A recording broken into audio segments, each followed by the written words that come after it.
Au fond, la plus grande force de Batman, c'était pas sa fortune, mais plutôt un plan que n'importe qui pourrait suivre. C'est ce qu'on va décortiquer aujourd'hui, comment Bruce Wayne a pris la pire des tragédies pour en faire le moteur même de sa détermination. Alors, avant toute chose, il y a un truc essentiel à bien comprendre. Bruce Wayne, il n'a pas de super pouvoir. Il vole pas, il n'a pas une force surhumaine, et c'est justement ça qui rend son histoire si puissante.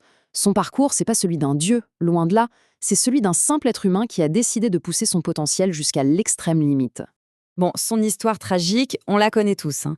Mais ce qui est vraiment fascinant, c'est pas tellement la tragédie elle-même, non. C'est la décision radicale qui en a découlé. Un choix, un seul, qui a absolument tout changé. Il n'a pas juste subi son destin, comme beaucoup de héros, non. Lui, il l'a forgé de ses propres mains. Il a pris sa douleur, sa peur, son obsession, et il a transformé tout ça en force motrice. Sa souffrance est devenue littéralement son carburant. C'est là qu'on voit le basculement mental, le vrai changement. Il est passé de, disons, victime des circonstances à véritable architecte de son parcours. Le passé ne le définit plus. Au contraire, il s'en sert comme des fondations pour bâtir quelque chose de nouveau. Alors ce changement de mentalité, comment il se concrétise? Eh bien, c'est un processus en 3 étapes, assez simple en théorie. D'abord, il faut le penser, juste admettre que le changement est possible. Ensuite, il faut y croire, mais y croire vraiment, avec une conviction totale. Et enfin, il faut le faire, passer à l'action pour que cette idée devienne une réalité. Ok, mais comment on passe de l'idée à la réalité concrète? C'est là que le plan entre en jeu. Il repose sur 4 grands piliers. Et on va commencer par le tout premier, la maîtrise physique. La maîtrise physique, qu'est-ce que ça veut dire au fond? L'idée, ce n'est pas d'atteindre une sorte de perfection impossible, non. C'est plutôt de s'engager dans une quête de toute une vie, pour atteindre son plein potentiel physique. C'est le chemin qui compte, pas la destination. Et concrètement, ça se traduit comment? Eh bien, ça veut dire chercher à devenir aussi fort que possible, apprendre un art martial, rester en excellente condition physique, maîtriser son propre poids de corps, aller courir, peu importe la méthode en fait, la règle d'or, c'est de ne jamais cesser de s'améliorer. Et ça nous amène à une idée vraiment forte.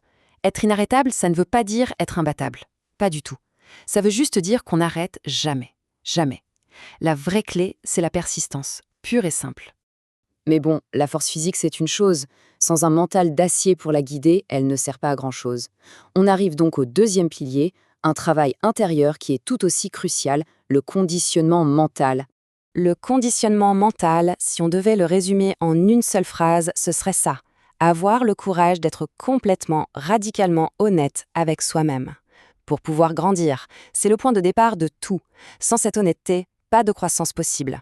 Alors, en pratique, ça implique quoi?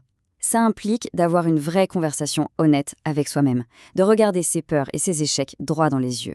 Des pratiques comme respirer, méditer ou même tenir un journal, ce sont des outils pour calmer le bruit dans sa tête et au final être à l'aise avec la personne qu'on voit dans le miroir. Et l'idée à retenir, c'est que le changement, il commence à l'intérieur. Toute action part d'une idée. Le vrai pouvoir, il est là, dans le contrôle qu'on peut avoir sur ses propres pensées. Et ce contrôle, il peut vraiment tout changer.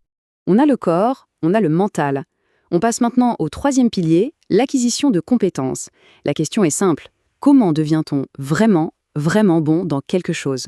Alors, quel est le secret de la véritable compétence? Comment on atteint ce niveau de maîtrise qui semble presque surhumain?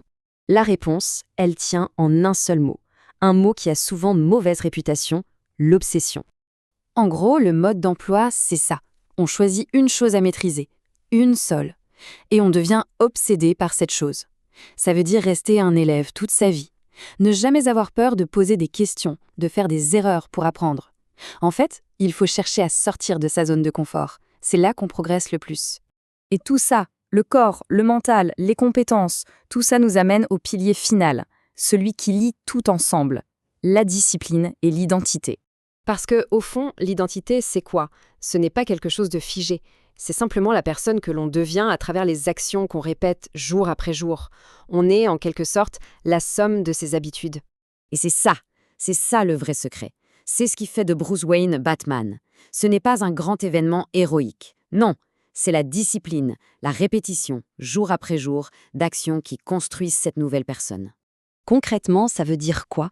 Ça veut dire protéger son temps, c'est la ressource la plus précieuse. Choisir qui on veut être, vraiment le décider, accomplir des actions dont on peut être fier, des actions qui vont dans le sens de cette identité, et surtout, toujours se tenir pour responsable de ses actes. Il faut bien comprendre une chose à la fin. Tout ça, ça n'a rien à voir avec le fait d'être millionnaire. Rien du tout. C'est une question d'intention. Il s'agit d'avoir un but et de vivre sa vie en fonction de ce but. Ce plan, ce n'est pas de la fiction. Bruce Wayne l'a utilisé pour bâtir quelque chose d'extraordinaire. La question au fond, ce n'est pas d'être un super-héros, mais de savoir ce que l'on veut construire. Alors, avec ce plan en main, que va-t-on bâtir?